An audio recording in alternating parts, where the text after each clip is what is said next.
and girls, it is time for Danny Bonaduce, life coach. Call me right now, 1-800-252-1025, or you can email me at lifecoach@kzok.com. Life Coach brought to you by Goldberg Jones, Divorce for Men. Call 1-800-DIVORCE. Let us talk to Jason in Spanaway. Good morning, Jason. How are you? Good. How you doing? We're doing well, man. What do you got? All right. Well, I kind of been getting over this. I've been getting help for PTSD lately. Yeah.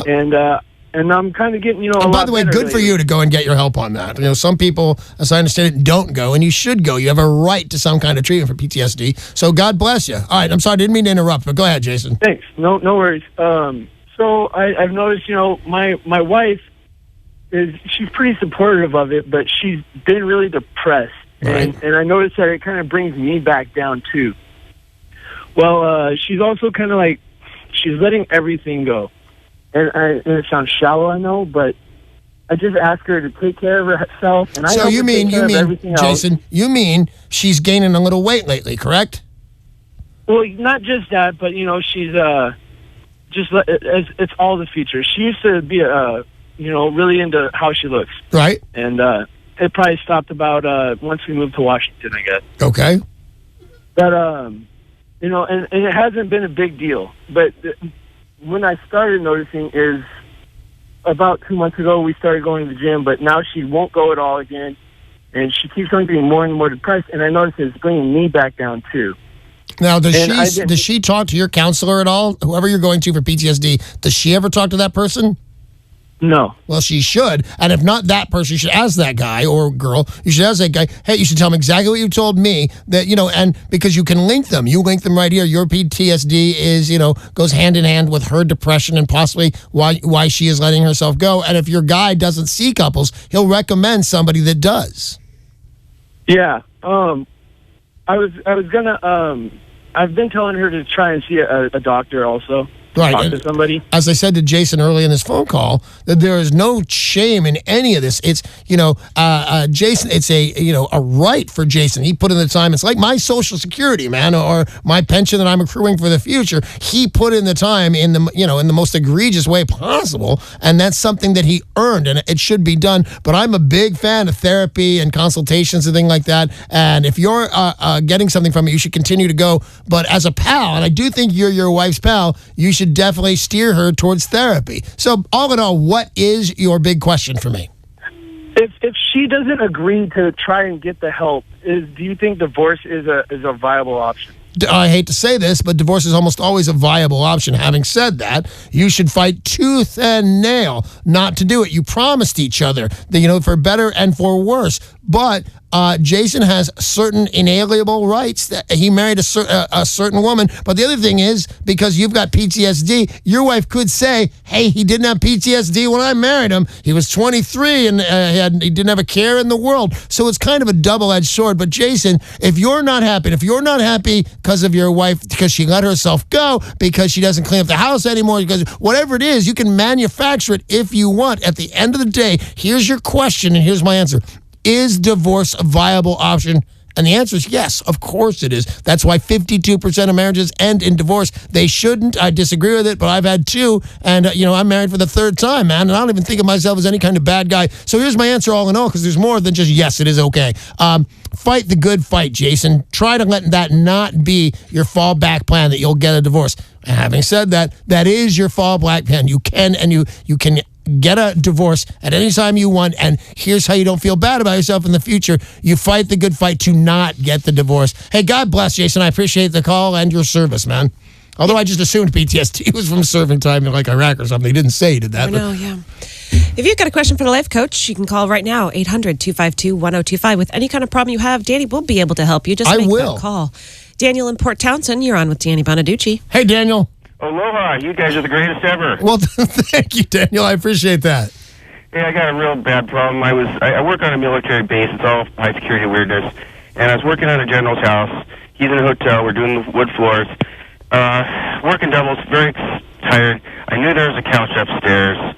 I know I shouldn't have, but I went upstairs. I took my shoes off, set my water bottle down, closed my eyes, and it seemed like seconds later I woke up to screaming. Yeah. And it was my boss's supervisor.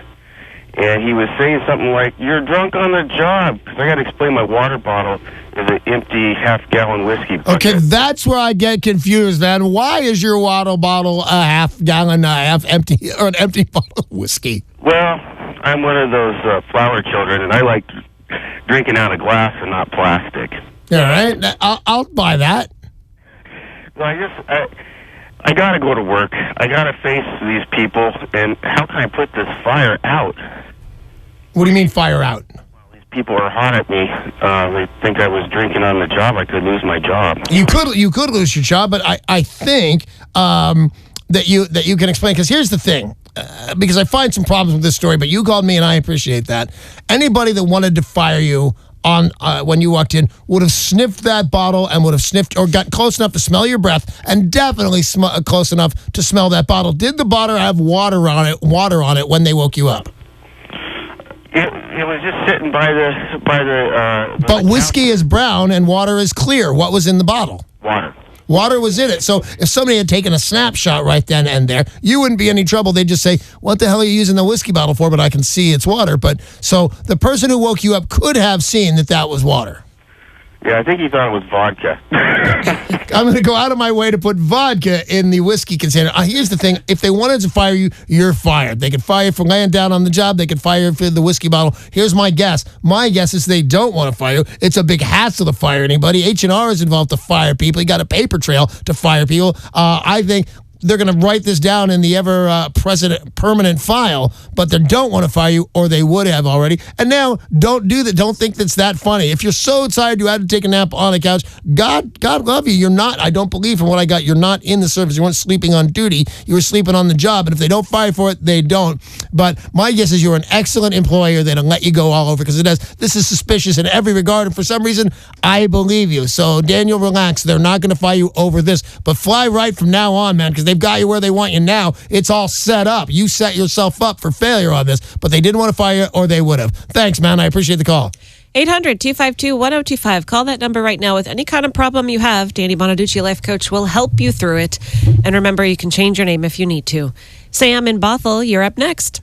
Hey, Sam. Hi. Hi. All right. So a couple years ago, my sister had an affair, and it came out, and our family knew about it. And her and her husband worked it out. And then good, by the way. Good for them. Yeah. And then shortly thereafter, she had another affair. Bad for them. They're still together, and he knows about it, and they're still working it out. However, I don't technically know that about the second affair. I guessed it because my mother, who is very close to both my brother-in-law and my sister, she knew about it with them. They all knew about it. All right, let me just, I want to keep sure that I know what's happening. Your sister had an affair. Everybody's kind of forgave her and worked in the family, and then she went on and had another affair. Yes. All right. Let me ask you this real quick. Let me ask you this, all right? Yeah. Are these actual affairs that, there's feelings for one another, there's kissing in the moonlight, there's going out on dates, or are these hooking up? Is she having sex with one or both of these guys? It's sex, and it is for who knows how long. Right. Like, it's happening. You know what I mean? All right, but it sounds like an affair. It sounds like an affair to me. All right, go on. Yeah. So then, remember, I don't know about the second affair. All right. So, a few weeks ago, I accidentally got a text from my brother-in-law to a unknown number talking about how he couldn't wait to take a shower with her and see her body or whatever. Yeah. So I went to my mom, because my mom has known about everything that's going on, because they're all very close and talking about it. And I said, "Mom, what do I do? I don't know what to do, because I got the text. Right. And I don't want to just go and tell my sister and tattletale on my brother-in-law." Right. Because that's their issue. Well, and let me tell you, I'm going to query this. Is your brother-in-law, like, punishing your sister for having the affair, or is he being decent and caring about it? I think he's probably doing it because he's spiteful, because she did it to him twice, and he's stuck around, and they still are married. They're still together. All right, it's the weirdest thing in the world. Everybody's cheating. It's a bad thing, but it's their marriage and their family. So what is your question for me? Okay, so what happened was I talked to my mom, and she she, from my phone, decided, well, let's send a text back, and I'm going to say, hi, this is your mother. Is everybody all squeaky clean? I love your mom. I love your mom. Wow. Yeah. All right. She's pretty awesome. Yeah. So she goes, hi, is everybody all squeaky clean? Give me a call. This is your mother-in-law. Oh, man. Well, no one. He never called her back. Oh, what a punk. And the thing is we've had multiple family engagements since then, and I'm not treating him any differently. I made it up in my mind that I will not treat him any differently. And you don't even make weird little jokes about it, hand me the soap or anything like that. No, and my mom hasn't either. All right, so what's the question? Well, I don't know what else to do because I feel like it's not right. I don't know what.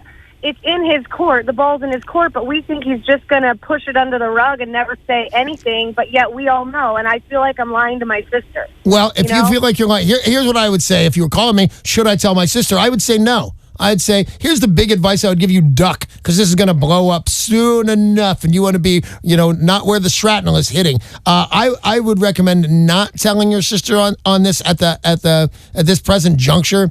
No, you don't need to be a part of what's coming, and it's going to be bad. Just because your sister doesn't mean she's prepared for it. When somebody's cheating on her, she's not going to be as cavalier as she was about her cheating on her husband. So when you ask me, what should I do? And my answer is, mind your business on this one. If he's being bad to your sister, if he's being a horrible husband, if he's neglecting her in other ways because she had an affair, then tell whoever you want. I would recommend, if this is happening, you tell your brother-in-law, hey, I know what you're up to. You sent that fax or that text. You should be really careful how you treat my sister. But once you're in, you're all in, because then your sister's going to say, why didn't you come to me? Why'd you tell the cheater? Why didn't you come to me? I'm your flesh and blood. So right now, the answer to your question is do nothing. You're doing the right thing, believe it or not, by pretending this didn't happen. But you've got this info. If anything goes bad, you can always pull this one out and say, hey, but you're having an affair. Or, sis, he's having an affair. You've always got this information. It's not going away. There's no reason to pull the pin on it right now. Hey, thank you very much for the call. I appreciate it. All right, that's all the time we have for Danny Bonaduce, Life Coach. Life Coach brought to you by Goldberg Jones, Divorce Remedy. Call 1-800-DIVORCE.